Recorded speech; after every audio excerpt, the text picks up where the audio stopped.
Assalamualaikum warahmatullahi. Bismillah, walhamdulillah, wassalatu wassalamu ala rasulillah wa ala alihi wa sahbihi wa man walah. Asyhadu an la ilaha illallah wahdahu la syarika lah wa asyhadu anna Muhammadan abduhu wa rasuluh. Amma ba'd. Hadirin mukminin, tuan-tuan muslimin muslimat, para jemaah sekalian, kita bersyukur kepada Allah kerana dengan izinnya kita sekali lagi dapat untuk menyambung semula bacaan kitab kita yang mana pengarangnya Al-Imam Al-Hafidh Ibn Rajab Al-Hambali membawakan dalil-dalil sama ada daripada Al-Quran ataupun daripada hadis-hadis Nabi sallallahu alaihi wasallam berhubung dengan perbahasan tentang neraka, yang mana kitab ini telah kita lalui beberapa bab sebelum daripada ini, dan malam ini kita sampai kepada bab yang berikutnya, iaitu bab yang kelima. Bab yang berikutnya iaitu bab yang kelima, di bawah tajuk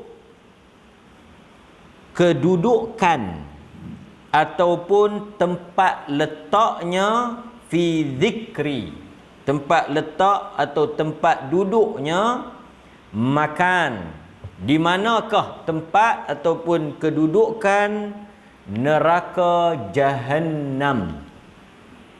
Itu pada bab yang ke-5. Dan insya-Allah jika sempat kita ambil juga sedikit pada bab yang berikutnya berhubung dengan tingkatan neraka Jahannam. Okey tuan-tuan sidang jamaah sekalian, pertama sebelum kita mulakan apa yang ditulis oleh musannif ataupun muallif rahimahullah, kita sebagai ahli sunnah beriman bahawa perkara yang berhubung berkaitan dengan neraka adalah termasuk daripada perkara-perkara ghaib. Sebab itu apabila kita mengaji, belajar ataupun membaca berhubung dengan neraka ataupun syurga, kedua-dua makhluk Allah ini, syurga dan neraka ni makhluk, seperti mana yang disebut oleh para ulama, antaranya Al-Imam Abil Izz Al-Hanafi, Ibnu Abil Izz Al-Hanafi, kata dia, Al-Jannah wan nar makhluqatan. Syurga dan neraka itu dua makhluk Allah. Selain daripada Allah, makhluklah. Allah itu Al-Khaliq, yang mencipta. Jadi syurga neraka ni makhluk. Dan nanti kita akan sampai pada bab-bab yang mana dalam hadis dijelaskan bahawa syurga juga boleh bercakap, syurga boleh berbicara. Apa yang dia minta? Dia minta kepada Allah supaya memasukkan lagi manusia dan jin ke dalamnya. Dalam hadis yang diriwayatkan oleh Al-Imam Al-Bukhari, syurga kata masuk, masukkan lagi, isikan lagi, sehinggalah disebut dalam hadis itu Allah Subhanahu wa taala meletakkan kakinya, dalam hadis Bukhari. Kemudian ada hadis yang menyebut bahawa syurga ini akan mengeluarkan lehernya untuk menyambut penghuni-penghuni neraka. Apa yang kita nak tekankan, syurga dan neraka ini makhluk yang Allah jadikan untuk satunya sebagai balasan nikmat kesenangan kepada orang-orang yang beriman, dan satu lagi sebagai azab dan balasan kepada mereka yang ingkar. Di sisi ahli sunnah, ini poin-poin yang kita kena penting, kita kena ingat. Yang pertama, dia dua makhluk. Yang kedua, di sisi ahli sunnah wal jamaah juga kita beriman dan kita percaya dan yakin berdasarkan kepada nas, sama ada dalam Al-Quran ataupun dalam hadis. Dan benda ni dah kita sebut beberapa kali, kita ulang. Kedua-dua makhluk ini, syurga dan neraka, telah ada sekarang. Kalau orang tanya ataupun mungkin ada soalan, adakah syurga dan neraka itu telah wujud? Dah ada dah? Kita jawab, dah ada. Banyak dalil-dalil dalam Al-Quran yang sebut bahawa telah wujud. Allah telah cipta, dah ada dah sekarang ini. Antaranya kalau kita boleh tengok dalam suratul Baqarah ayat 24. Tuan-tuan boleh tulis nota ni, boleh balik tengok dalam suratul Baqarah ayat 24. Juga boleh tengok dalam surah Ali Imran ayat 133. Surah Ali Imran ayat 133. Juga boleh tengok dalam surah Al-Hadid, surah besi Al-Hadid pada ayat 21. Juga boleh tengok dalam surah An-Najm, surah bintang An-Najm, iaitu pada ayat 13 dan 15. Yang mana ayat-ayat Al-Quran tadi menunjukkan bahawa telah dicipta.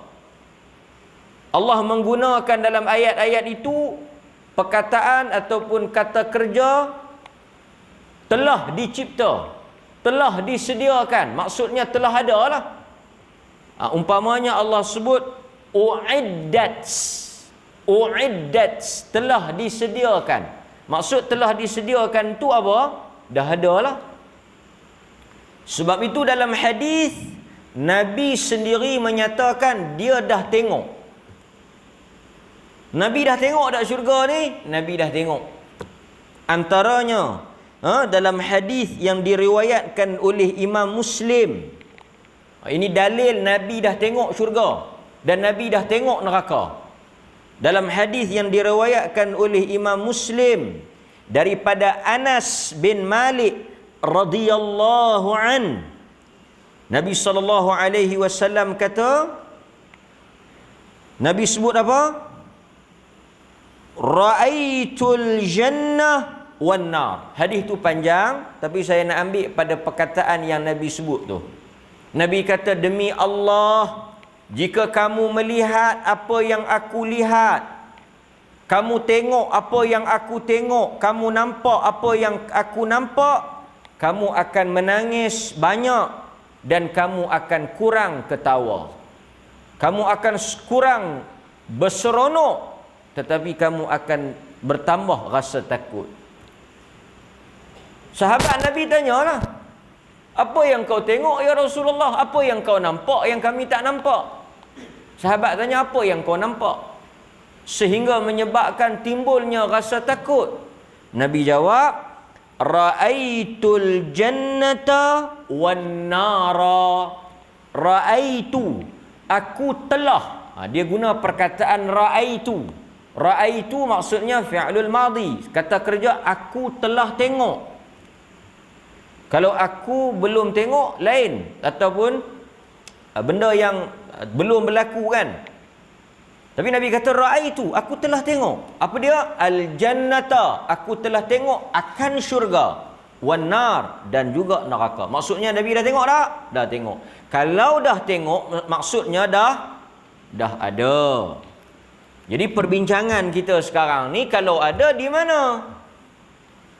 Sebab itu kita sebut tadi, tuan-tuan, urusan neraka, hal yang berhubung dengan neraka dan syurga, dia perkara gaib yang tak boleh diketahui melalui akal.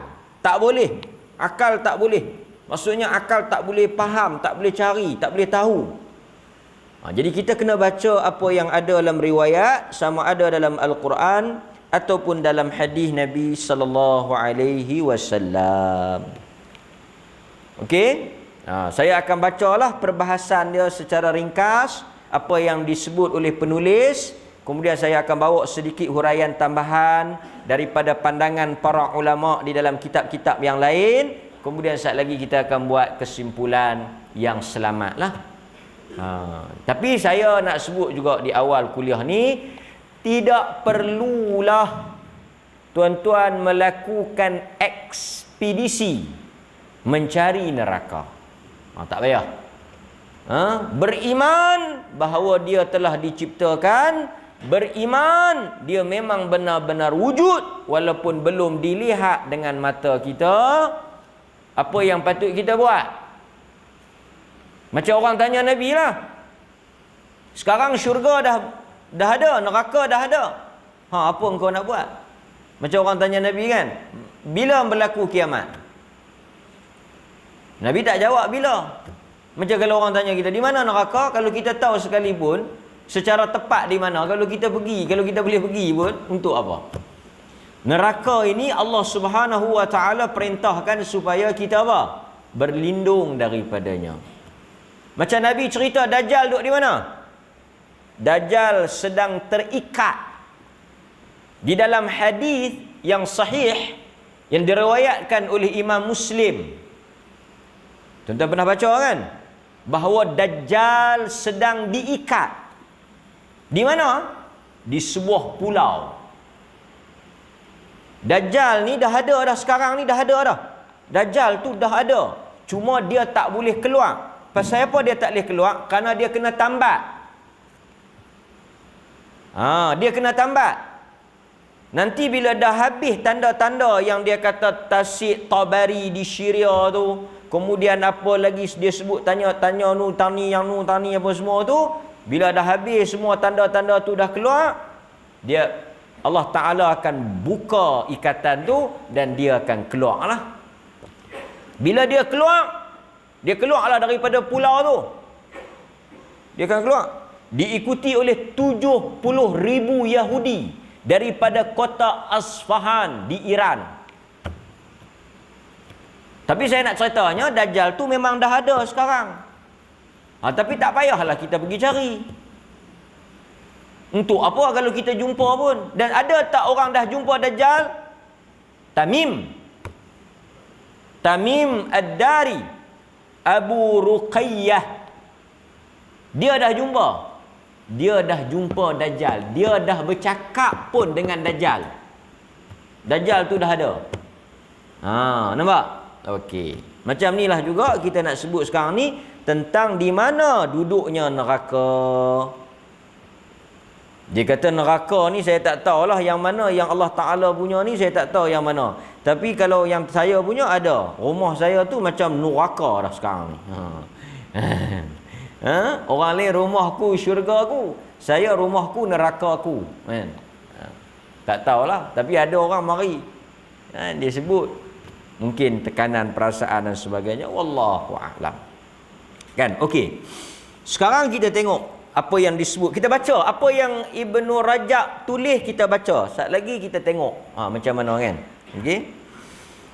Dia kata daripada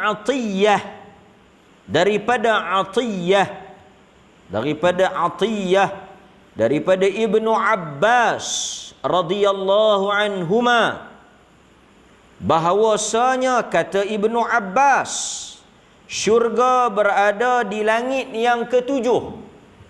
Syurga berada di langit yang ketujuh. Nampak? Allah menjadikan di mana yang dia mahu ketika hari kiamat. Ibnu Abbas kata syurga di langit yang ketujuh. Sedangkan neraka Jahannam berada di lapisan bumi yang paling bawah yang ketujuh. Diriwayatkan oleh Abu Nuaim. Tak apa, kita baca dulu. Sahih ke tak sahih ke, dia tulis, kita baca ya. Sekali kita ulas macam mana betul tak betul. Jadi di mana neraka ni? Neraka berada di bumi, fil ard, tetapi di lapisan yang ketujuh. Tak tahulah, wallahu a'lam. Kita, tuan-tuan, okey, satu benda kita kena ingat. Bila dia sebut langit yang tujuh, sab'a samawat, langit tu ada berapa lapisan? 7. Tapi apa makna 7 lapisan tu? 7 petala langit tu apa maksud dia? Adakah maksudnya bila satu orang naik ke angkasa tu, pergi ke bulan tu, pergi ke angkasa apa? Angkasa raya, cakrawala tu, kan? Pergi ke atas tu yang apa? Stesen angkasa tu, tempat satelit tu, adakah itu langit pertama? Wallahu a'lam. Kan tuan-tuan baca dalam hadis, apabila roh keluar daripada jasad, dapat tak? Ingat tak lagi hadis ni? Roh keluar daripada jasad disambut oleh malaikat. Malaikat ni bawa naik roh kita sampai di pintu langit yang pertama. Malaikat yang jaga langit pertama tu tanya, siapa roh ni? Kemudian malaikat yang bawa tu, dia bagi tahulah. Kalau orang baik, dia sebut nama yang baik. Kalau yang tak beriman, dia sebut nama yang tak elok. Malaikat yang jaga langit tu, ingat tak lagi hadis ni? Baguslah, pasal semua ingat. Bila tu dia dengar kata yang jahat lah, yang jahat. Yang jahat dia tak bagi buka. La tuftah, dia tak buka. Bila tak buka, dia lempak roh tu pergi ke bawah. Itu juga antara petanda bahawa neraka tu di bawah. Tapi kita nak faham macam mana langit satu, langit dua, bumi satu, bumi dua, wallahu a'lam. Walaupun kita tahu bumi ni dia ada lapisan kan, mantel, kerak, apa lagi tak tahulah, yang paling bawah tu api ke apa, minyak ke apa, kita tak tahulah kan. Tapi korek-korek tu bukan yang tu lapisan pertama, lapisan kedua, wallahu a'lam. Nampak? Okey. Dan kita tahu juga dalam hadis Nabi SAW Isra Mi'raj, dia naik ke langit yang pertama. Jibril bawa Nabi kan. Betul, yang langit pertama tanya, siapa tu? Muhammad. Dia buka naik. Tapi maksud buka naik tu macam mana? Yang orang naik ke langit tu, langit pertama tu terbuka ke lagu mana? Yang tu wallahu a'lam, kerana ia perkara ghaib. Okey. Nampak? Tuan-tuan lah ni duk pi mana? Wang Kelian. Ada apa atas tu? Boleh pergi tengok awan kan? Pergi tak? Pergi tak? Tak pergi baguslah. Biar orang lain pergi. Naik atas tu boleh tengok awan kan? Dikatakan di situlah nampaklah cantik kan? Atas tu. Tuan-tuan jangan duk perasan, kita sekarang berada di langit pertama. Jangan duk perasan lah. Langit pertama apa? Wang Kelian tu ya. Kan? Walaupun nampaklah awan-awan, bukit cabang pun semua tu nampaklah. Kan? Nampak? Okey. Naik pinat sana langit kedua. Taklah. Okey. Itu riwayat yang pertama yang dibawa oleh penulis kitab kita. Kita bawa pula riwayat ni yang kedua. Dia bawa. Dia kata apa? Daripada Ibnu Mandah. Daripada Ibnu Mandah. Meriwayatkan daripada Abu Yahya Al-Qattat. Daripada Mujahid. Tadi siapa dia? Tadi pandangan Ibn Abbas. Yang ni pandangan Mujahid. Dia kata apa? Mujahid bertanya kepada Ibnu Abbas. Mujahid daripada kalangan tabi'in. Ibnu Abbas daripada kalangan sahabat. Mujahid murid kepada Ibnu Abbas. Kata Mujahid, aku bertanya kepada Ibnu Abbas, di manakah letaknya syurga? Ainal jannah? Mujahid kata, aku tanya Ibnu Abbas, ainal jannah? Di mana syurga? Di mana syurga? Kata Ibnu Abbas, di atas langit yang ketujuh. Ibnu Abbas jawab, di atas langit yang ketujuh. Kemudian qultu, aku tanya lagi, fa aina an-nar? Neraka pula tang mana? Kata Ibnu Abbas, di bawah apa? Di bawah bumi. Di bawah bumi, iaitu di bawah 7 lapis laut yang bertingkat-tingkat. Dia sebut di bawah laut, 7 lapisan laut. Maksudnya di bawah laut ni juga termasuk bumi lah. Bila kata bawah bumi, sama juga dengan bawah laut. Bawah laut sama juga dengan bawah bumi. Maksudnya di bawah. Itu kita tak bincang lagi. Bumi ni bulat ke lepiak? Yang tu pun mau 3-4 tahun nak habis. Tak susah. Bumi ni bulat ke lepiak? Nampak? Tak tahulah tuan-tuan, ada kata bulat, ada kata lepiak. Nampak? Yang penting mati masuk bawah bumi. Cukup. So kita sambung balik. Dia bawa juga berikutnya, dia bawa dalil-dalil yang lain, antaranya Al-Imamul Baihaqi rahimahullah meriwayatkan dengan sanad yang lemah bahawa Ibnu Mas'ud, tadi Ibnu Abbas, ini Ibnu Mas'ud. Siapa dia Ibnu Abbas? Abdullah Ibnu Abbas. Siapa dia Ibnu Mas'ud? Abdullah Ibnu Mas'ud. Siapa dia Ibnu Umar? Abdullah Ibnu Umar. Tuan-tuan mudah nak ingat macam itulah, kan? Kata Ibnu Mas'ud, syurga di langit yang ketujuh. Ibnu Mas'ud kata syurga di langit yang ketujuh. Syurga tu ada di langit yang ketujuh. Sebahagian riwayat kata di bawah arash.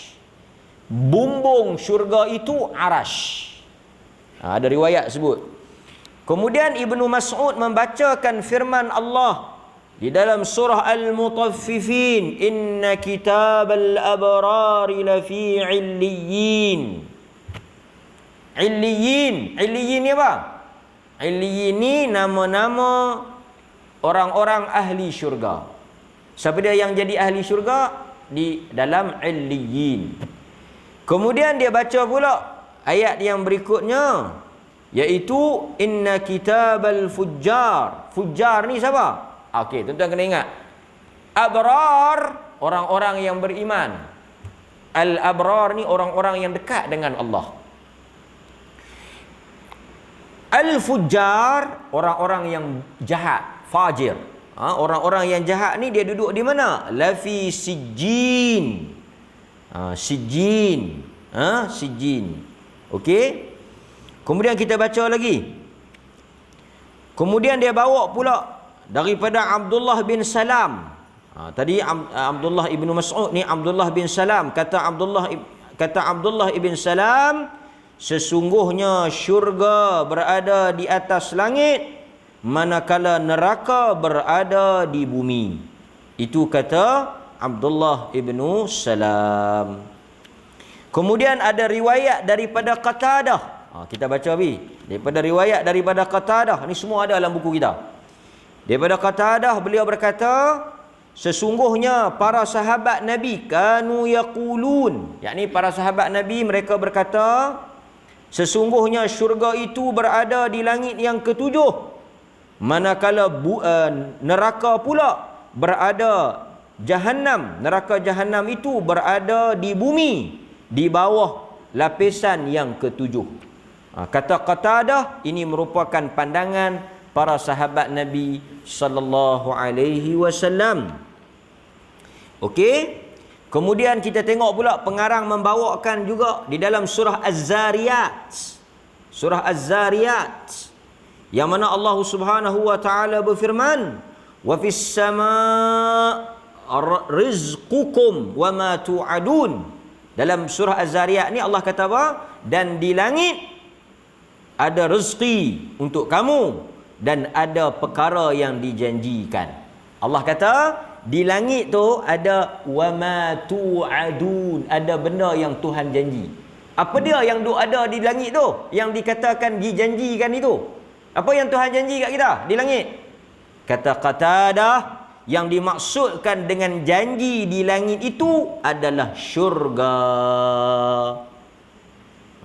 Jadi di langit tu syurga, di bumi neraka. Nampak?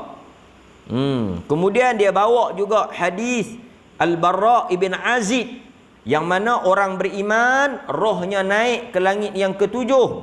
Adapun roh yang tidak beriman apabila sampai di langit yang pertama, langit dunia, lalu malaikat minta dibukakan. Malaikat yang menjaga langit pertama tidak membukakan. Kemudian Nabi SAW membacakan ayat surah Al-A'raf. Ini tuan-tuan boleh balik buka dalam surah Al-A'raf, pada ayat yang ke-40. Allah Subhanahu wa taala berfirman, sekali-kali tidak akan dibukakan bagi mereka pintu-pintu langit, dan mereka tidak pula masuk ke dalam syurga sehingga unta masuk ke dalam lubang jarum.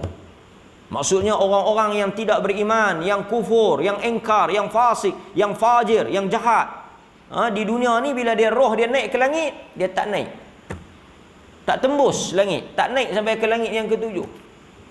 Di langit dunia sahaja dah terhalang. Allah kata tak dibuka pintu-pintu langit untuk mereka, dan mereka tidak akan masuk ke dalam syurga. Jadi mereka nak pergi ke mana? Dicampak dan dilemparkan. Lalu Allah berfirman, kata Nabi dalam hadis Bara' ni, bila tak boleh naik ke langit, Allah kata apa? Allah kata tulis, masukkan mereka di dalam sijjin, iaitu di bawah bumi yang paling bawah. Lalu dicampakkan daripada langit tu, dicampakkan. Nampak? Ini apa yang ada di dalam riwayat yang disebut oleh pengarang kitab kita. Boleh? Kita sambung lagi ni. Belum ada kesimpulan lagi. Cuma kita nak baca riwayat supaya tuan-tuan dengar perbincangan ulama tentang letak duduknya syurga dan neraka. Tapi fokus kita neraka lah. Sekarang kita baca balik. Tadi dalam surah Az-Zariyat ayat yang ke-22, Allah sebut apa? Di langit ada rezeki, di langit ada benda yang kami janjikan. Nampak? Mujahid, kata Mujahid, wa fis sama' rizqukum wa ma tu'adun, yaqul, kata Mujahid, al jannatu fis sama' wa ma tu'adun min khairin aw syarr. Nampak dia kata apa? Dia kata sesungguhnya yang dijanjikan yang berada di langit itu syurga. Ini seperti mana yang disebut oleh Al-Imam At-Tabari. Maksudnya syurga itu dijanjikan di langit. Okey, nampak? Itu satu. Kemudian kita tengok juga dalam riwayat yang berikutnya berhubung dengan neraka. Kita tengok neraka. Jadi syurga ni riwayat-riwayat mengatakan dia berada di langit, manakala neraka ni riwayat-riwayat mengatakan dia berada di bumi. Nampak? Okey, antaranya dalam surah At-Tin. Dalam surah At-Tin. Tuan-tuan dah baca tak surah At-Tin? Wat-tini waz-zaitun tu. Allah kata apa? Thumma radadnahu asfala safilin. Kemudian kami kembalikannya mereka itu ke dalam asfal. Asfal ni yang paling bawah sekali. Yang paling bawah sekali, neraka yang paling bawah, tempat yang paling bawah. Okey, nampak? Tuan-tuan duk bacakan asfal tu. Apa maksud dia? Iaitu kami kembalikan ke tempat yang paling bawah. Di kalangan salaf, yakni di kalangan sahabat Nabi, di kalangan tabi'in, mereka menafsirkan thumma radadnahu asfala safilin dengan maksud apa? Neraka. Dengan maksud kami kembalikan mereka ke tempat yang paling rendah, yang paling bawah itu neraka. Seperti mana yang disebut daripada Mujahid. Dia kata apa? Dia kata dikembalikan ke tempat yang paling bawah itu ilan nar, ke neraka. Jadi langit di atas, bumi di bawah. Kan, tempat yang paling rendah. Macam kita katakan, naik ke mana? Tuan-tuan, naik ke mana? Naik ke bawah. Macam kita kan, tengok orang naik lift, dia habaq kat kita, awak nak pergi mana? Dia duduk dalam lift, dia habaq, saya nak naik. Kita pula tanya balik, naik ke atas ke? Yang ni dia panggil pra-covid. Dia habaq nak naik pergi ke mana? Naik ke atas lah.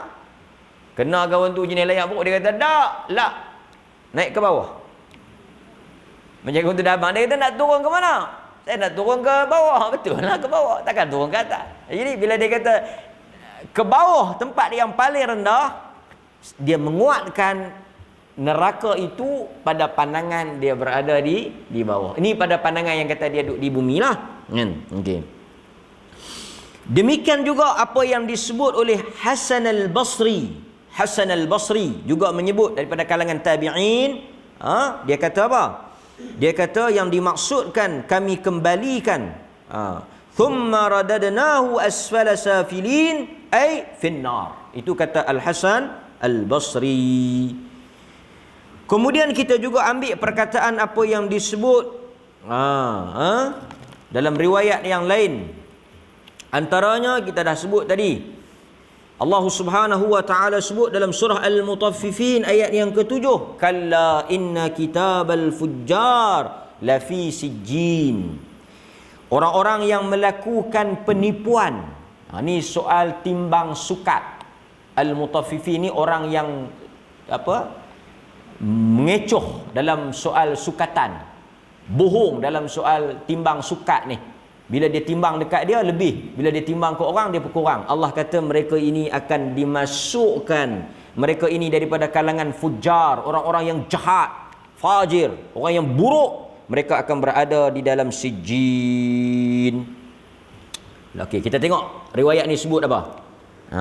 Kita tengok riwayat ni dia kata apa. Dia kata kunna julusan ila Ka'ab ana wa Rabi' ibn Khuthaim wa Khalid ibn Ar'arah wa rahtun min ashabina fa aqbalu ibnu Abbas.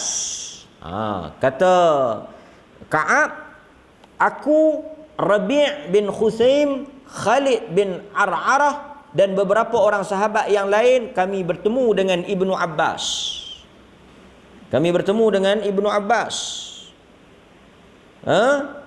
Lalu Ibnu Abbas mari duduk sekali dengan mereka. Mari duduk dengan Ka'ab sekali lah, kan? Fa aqbala Ibnu Abbas fa jalasa ila jambin Ka'ab. Datang Ibnu Abbas ni, dia duduk di sebelah Ka'ab. Fa qala ya Ka'ab, dia kata Ibnu Abbas, dia kata ya Ka'ab, akhbirni an sijjin. Kau bagi tahu kepada aku tentang sijjin. Fa qala Ka'ab amma sijjin. Jawab Ka'ab, amma sijjin fa innahal ardu as-sabi'atu as-sufla wa fiha arwahul kuffar tahta khaddi iblis. Kata Ka'ab, dengar jawapan Ka'ab. Kata dia, bila Ibnu Abbas tanya apa dia tu sijjin yang dalam Quran disebut sijjin tu apa? Kata Ka'ab, fa innaha al-ardu as-sabi'ah. Ia adalah bumi yang ketujuh. As-sufla, bumi yang ketujuh yang paling bawah. Ka'ab kata as-sijjin tu satu tempat paling bawah, neraka yang paling bawah, yang ketujuh. Di dalam tu ada apa? Wa fiha arwahul kuffar. Di dalam itu ada roh-roh orang kafir. Tahta khaddi iblis, daripada kelompok geng-geng satu pok dengan iblis. Ini apa yang disebut oleh At-Tabari daripada Ibnul Mubarak dan sebagainya lah. Nampak? Okey. So dia juga kuatkan kata neraka berada pada bumi lapisan yang ketujuh. Nampak? Kemudian kita ambil juga perkataan Al-Barbahari dalam Syarhus Sunnah. Apa kata dia? Beriman kepada neraka dan syurga, bahawa keduanya adalah makhluk. Kita beriman bahawa syurga neraka ada dan dua-duanya makhluk.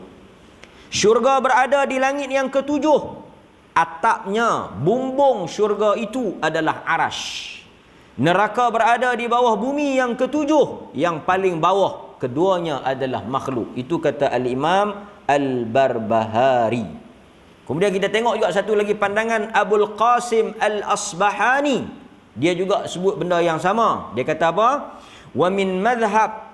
Dia kata daripada kalangan madhab Ahlus Sunnati wal Jamaah, dia kata syurga dan neraka adalah makhluk. Sebab tu kita kata syurga dan neraka ni makhluk yang taat pada perintah Allah. Bahkan ada dalam pandangan ahli sunnah mengatakan syurga dan neraka dua makhluk yang dikecualikan oleh Allah daripada musnah pada hari kiamat. Jadi ahli sunnah ni berpegang kata syurga dan neraka ni antara makhluk yang dikecualikan, musnah. Maka kekal lah. Maka kekal. Tak musnah walaupun hancurnya alam ini. Kemudian kata Al-Imam Abul Qasim Al-Asbahani, dia kata langit yang ketujuh, syurga berada di langit yang ketujuh. Bumbungnya adalah arash, manakala neraka berada di bawah bumi yang paling bawah. Ini yang dia sebut dalam Al-Hujjah fi Bayanil Mahajjah. Wallahu a'lam bissawab. Okey. So itu pandangan-pandangan tadi ni seakan menyokong apa yang dikarang disebut oleh Al-Imam Ibn Rajab. Jadi oleh kerana kita mengaji kitab, tuan kitab dia Ibn Rajab, kita dahulukan pandangan dia lah. Dia kata neraka tu ada di bumi paling bawah, yang ketujuh, syurga dia ada di langit yang ketujuh. Kemudian dia bawa riwayat-riwayat kita dah baca dalam kitab kita, kemudian kita tambah juga riwayat-riwayat lain daripada Mujahid, daripada Ka'ab, daripada Zaid dan sebagainya. Kemudian kita bawa juga pandangan sebahagian daripada ahli sunnah seperti Al-Barbahari, Abul Qasim Al-Asbahani dan sebagainya. Okey, wallahu taala a'lam. Tapi based on apa yang saya baca tadi, tuan-tuan dah boleh buat apa? Sebagai pengetahuan lah. Ilmu bahawa syurga itu makhluk, dah ada, telah disediakan. Semua orang yang nak masuk pun dah ada nama dia. Kemudian yang paling penting, letak duduknya juga kita tahu di langit yang ketujuh syurga, neraka pada langit pada bumi yang paling bawah di lapisan yang ketujuh. Antara dalilnya surah At-Tin yang kita duk selalu baca. Dapat? Walau bagaimanapun tuan-tuan, oleh kerana benda ini termasuk dalam urusan ghaib, jadi kita tak boleh, kita hanya beriman, tapi kita tak boleh melihat dan tak boleh nampak sehinggalah kita mati. Tapi bila kita mati esok kita nampaklah. Cuma saya nak sebut kepada tuan-tuan, adakah ulama bersepakat semua kata sama ke? Neraka duduk di bawah lapisan bumi, syurga duduk di langit yang ketujuh. Sebenarnya benda ni taklah disepakati. Jadi tuan-tuan ni saya kena sebut pasal apa? Saat ni tuan-tuan pergi mengaji, tuan-tuan baca, dengar, mana tahu kan? Lah TV ada, radio ada, buku beli apa semua. Dengar kata ada orang kata taklah. Mana ada di bumi, duduk semua di langit. Saya nak sebut awal-awal, benda ini memang tidak disepakati. Tapi kenapa kita sebut bahawa di bumi? Kerana kitab yang kita baca ni, dia cenderung kepada pandangan di bumi neraka tu, yang paling bawah. Tapi saya sebagai orang yang menyampaikan ilmu ni, kena amanah lah. Saya kena sebut bahawa ada di sana sebahagian daripada ulama yang tidak sepakat dengan pandangan itu, yang mengatakan bahawa neraka juga berada di langit pada tempat yang diletakkan. Dan riwayat-riwayat yang disebut tadi ni ada yang dipertikaikan sebahagiannya. Nampak? Okey. So macam mana tuan-tuan? Lah ni kita bacalah apa yang disebut oleh sebahagian daripada kalangan ulama. Tengok. Antaranya Al-Hafidh As-Suyuti rahimahullahu ta'ala. Ini dia kata apa? Dia kata soal letaknya neraka ini, mahalluha, tempat neraka ni, mengikut kata dia, la ya'lamuhu illallah, tidaklah diketahui oleh Allah. Tidaklah diketahui kecuali Allah. La ya'lamuhu, tak ada siapa tahu melainkan Allah. Dan dia sebut lagi, dia kata falam yathbut indi hadis. Dia kata pada pandangan aku, As-Suyuti, tak adalah riwayat yang sabit, hadis yang kuat, yang kukuh pada penilaian dia, yang dia nak boleh berpegang dengannya. Ini biasalah. Sebahagian ulama bila dia kaji-kaji, dia rasa benda tu tak kuat di sisi dia, maka dia tak pegang lah. Kan? Sebab itu kita dengar perkataan Al-Imam Syafi'i, idza sahal hadis, kalau sahih hadis tu maksudnya kadang-kadang dia tak berpegang dengan pandangan tu. Sebab apa? Kerana pada pandangan dia hadis tu tak kuat. Itu biasa, sebab mereka mengikuti hujah. Jadi kata Al-Imam As-Suyuti, bagi dia tawakuf. Apa makna tawakuf? Selalunya dalam benda-benda yang diperselisihi ni, kita akan tengok ada 2-3 pendapat. Satu mungkin dia kata A, satu lagi mungkin dia kata B. Berselisih lah. Kalau semua kata A, dia panggil sepakat. Siapa? A. Yang ni B. Macam ni lah tuan-tuan. Ada yang kata A, golongan A. Ada yang kata B, golongan B. Yang tak A, yang tak B, yang ni dia panggil golongan yang tawakuf. Saya bagi contoh. Ibu bapa Nabi SAW di mana? Di mana ibu dengan ayah Nabi? Dia macam kisah ni juga. Kisah dari sudut pandangan. Golongan yang pertama, mereka kata ibu dengan ayah Nabi di dalam neraka. Berdasarkan hadis yang masyhur dan diriwayatkan oleh Imam Al-Bukhari. Satu orang mai tanya Nabi, dia kata, "Aina abi?" Mana bapa aku? Nabi kata, di dalam neraka. Dia sedih. Dia teriaklah Nabi habaq pak dia duduk dalam neraka. Dia nak balik, Nabi panggil dia. Nabi kata, "Abi wa abuka finnar." Dia kata, bapa aku dengan bapa engkau dalam neraka. So ada pandangan yang pertama ni, saya nak cerita dari sudut ilmu lah. Pendapat kata ibu dengan ayah Nabi di dalam neraka. Pandangan kedua kata tak. Ibu dengan ayah Nabi bukan dalam neraka. Mereka ahlul fatrah. Mereka berada pada period yang tak ada Nabi. So mereka bukan ahli neraka. Yang Nabi maksudkan bapa itu, di sisi orang Arab, bapa itu bermaksud bapa saudara, iaitu Nabi merujuk kepada Abu Talib. Jadi pandangan kedua kata bapa mak ayah Nabi bukan di dalam neraka. Pandangan yang ketiga kata tawakuf. Kita tidak bincang lah. Maksudnya kita tak kata di dalam neraka pun tak, kita nak kata tak duduk dalam neraka pun tak, kita berdiam. Kita mengambil jalan tengah, iaitu kita tidak cenderung pada mana-mana pendapat. Ini pilihan yang ketiga. Tapi yang lebih menariknya apa dia? Daripada kita duduk bersabak kalut mak bapak Nabi itu di mana, baik kita pisah mak bapak kita. Yang tu lebih jelas. Lebih baik kita dakwah ibu ayah kita yang masih hidup, atau mendoakan ibu ayah kita yang dah mati untuk tarik mereka ke dalam syurga bersama-sama dengan kita dan seluruh kaum muslimin. Kan? Tapi saya nak habaknya biasa A, B, tawakuf. Ada yang pandangan macam ni, ada pandangan macam tu, dan dia kan? Dia ada orang dia pergi tengok bola. Hang sokong mana? Aku senantiasa bersama pihak yang menang. So dia bawa 2 jersey. Awal-awal dia pakai baju hitam macam saya. Lepas tu elok dia nak tengok siapa menang. Kalau menang dia tukar ambil yang belah menang. Yang ni golongan yang senantiasa beruntung lah. Dia tak pernah kalah. Okey. Kemudian kita ambil juga perkataan Syekh Waliullah Ad-Dahlawi. Dia kata apa? Dia kata dia juga berpandangan tidak ada dalil yang kukuh dan jelas tentang kedudukan neraka. So lebih selamat oleh kerana ilmu kita ini tidak luas dan tidak mengetahui segala-galanya berhubung dengan ciptaan Allah dan kehendak Allah, maka adalah lebih baik kita menyerahkan urusan ini kepada Allah.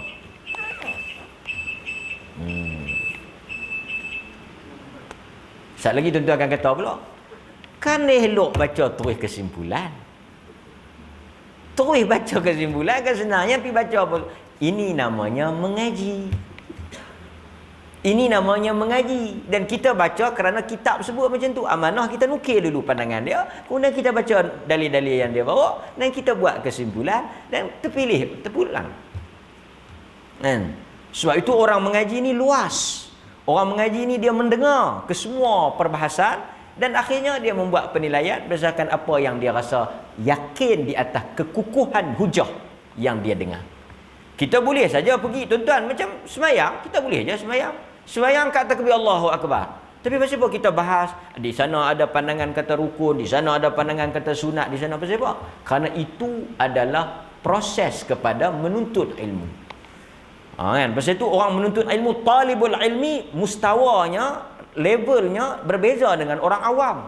Pasal itu di masjid ni kita buka perbincangan. Pasal orang masjid ni orang mengaji, orang menuntut ilmu.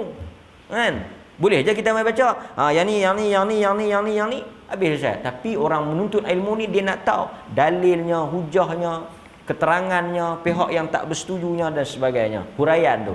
Maka inilah yang membezakan kita daripada kalangan orang awam dengan talibul ilm, penuntut ilmu. Sekadar yang kita faham, kita beramal dan kita beriman. Wallahu taala a'lam. Nampaknya kita tangguh dahulu pada bab yang kelima. Insya-Allah dalam kuliah yang akan datang di tahun hadapan kita akan masuk kepada bab yang keenam. Subhanakallahumma wa bihamdika asyhadu an la ilaha illa anta astaghfiruka wa atubu ilaik. Wassallallahu ala nabiyyina Muhammad wa ala alihi wa sahbihi wasallam. Walhamdulillahi rabbil alamin.